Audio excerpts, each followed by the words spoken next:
Welcome back to Linear Equation Review, Part B, where we'll develop the final two forms of a linear equation that you need to be aware of. Now, to develop this second form, I'm going to start with the point-slope form that we developed in the Part A video. And to develop this one, I'm going to start where we left off, which is with the point-slope form. And in this case, I'm interested in not just any point, but a very specific point. The specific point being the y-intercept. Well, if you think about intercepts,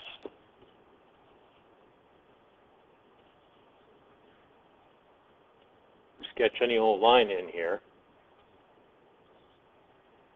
The y-intercept, well, that's the place where x is 0.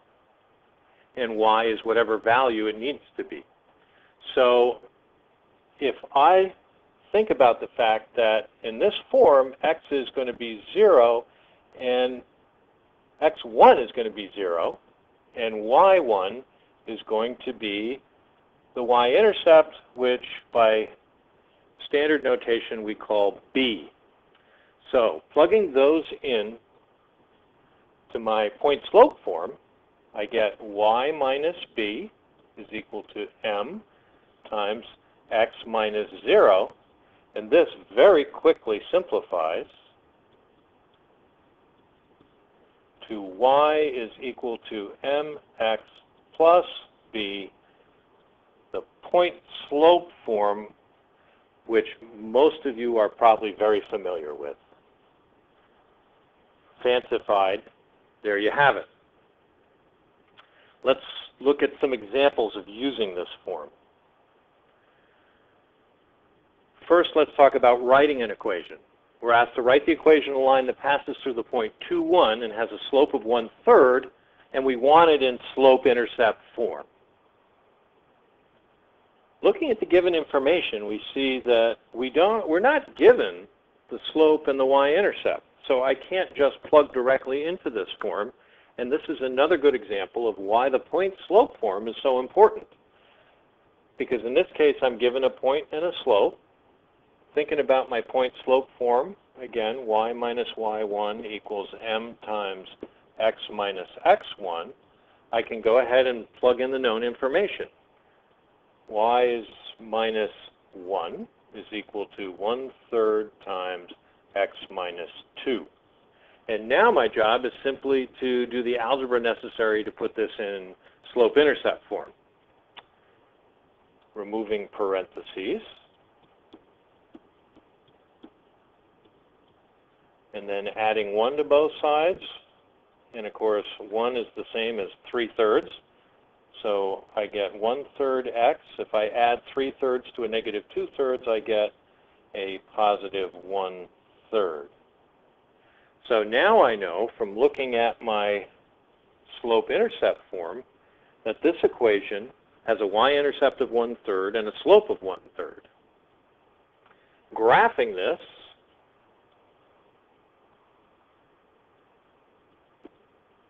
I would simply locate my y-intercept. Well, if that's 1, then my y-intercept is going to be about here. I then use my slope, up 1 over 3,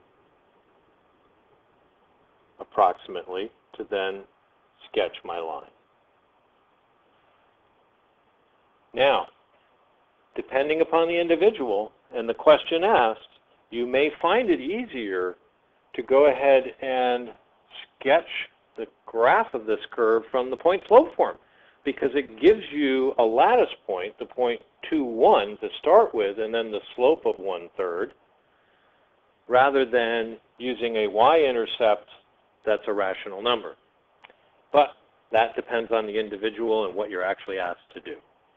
Moving on to the final form in this quick review, I'm going to start with the slope-intercept form and develop what we refer to as the standard form of a linear equation. I'm going to do that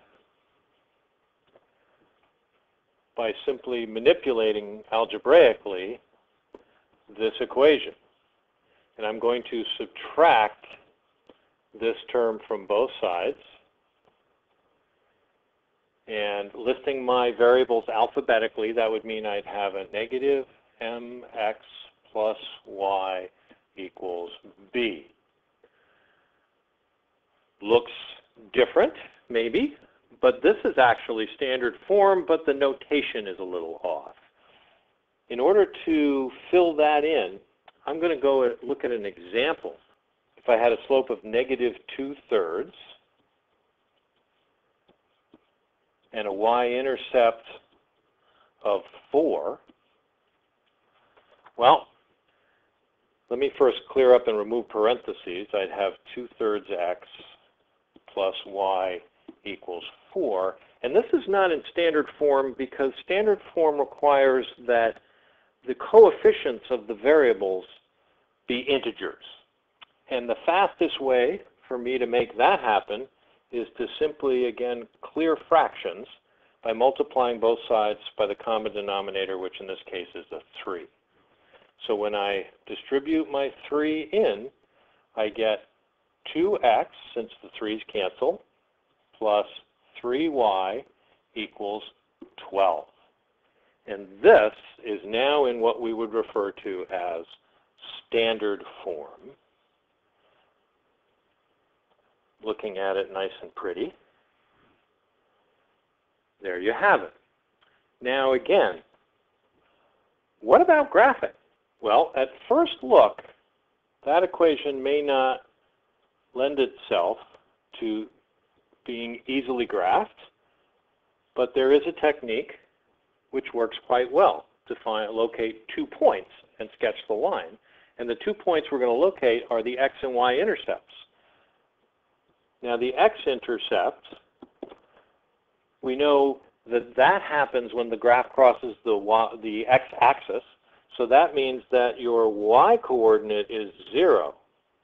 And the y-intercept is where the graph crosses the y-axis, which means that the x-coordinate is 0 at that point. Well, if I substitute those into the equation in standard form, well, for the x-intercept, if y is 0, I get the equation 2x is equal to 12, or x is equal to 6. Well, that's easy to find. 1, 2, 3, 4, 5, 6. I graph that point. I move down. Thinking about when x is 0, well, then I get the equation 3y is equal to 12, or y is equal to 4.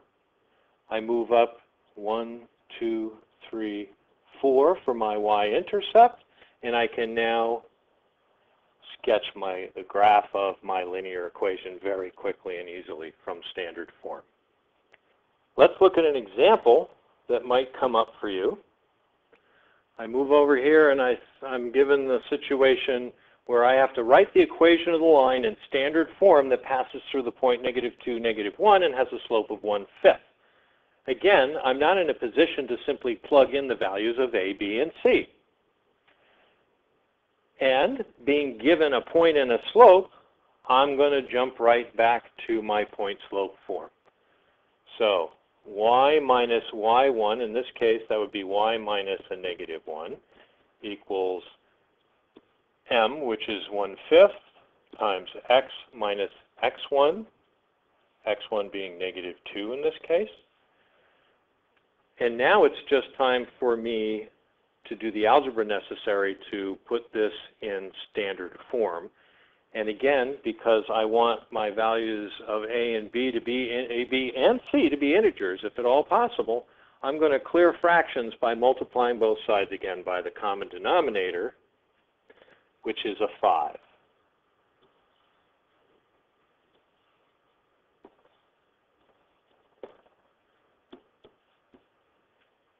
On the left-hand side, I have, if I remove parentheses, I have a y plus 1. So that would give me 5y plus 5. And when I multiply the right-hand side by 5, it simply cancels.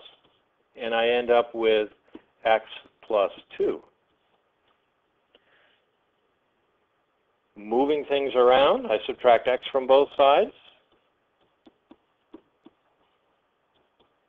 and I subtract 5 from both sides, I end up with my equation in standard form, where my values of a, b, and c can be readily picked out.